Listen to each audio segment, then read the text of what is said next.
கோலி talk Kollywood news. Azhaguraja கைய கடிச்சிடுச்சு, நஷ்ட ஈட்டுக்கு தயாராகிற விநியோகஸ்தர்கள். ஒரு நடிகர் நடிச்ச படமோ இல்ல ஒரு நிறுவனம் தயாரிச்ச படமோ பெரிய லாபத்தை கொடுத்தா அதை பத்தி வாயே திறக்கிறது இல்ல விநியோகஸ்தர்கள்.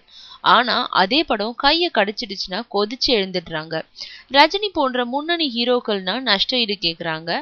இல்லனா இனி உங்க படங்களுக்கு ஒத்துழைப்பு தர மாட்டோம்னு கொடி பிடிக்க ஆரம்பிச்சிடுறாங்க. இன்னும் சிலர் சம்பந்தப்பட்ட நடிகரோட அடுத்த படம் வெளியாகும் போது முந்தைய படத்துல நஷ்டப்பட்டதை ஈடுகட்ட சொல்லி பிரச்சனை செய்றாங்க. அந்த நிலை இப்போ கார்த்தியோட பிரியாணி படத்துக்கு ஏற்பட போகுது. காரணம், சமீபத்துல அவர் நடிப்புல வெளியான ஆல் இன் ஆல் அழகுராஜா விநியோகஸ்தர்களுக்கு செம்ம அடி கொடுத்துச்சு.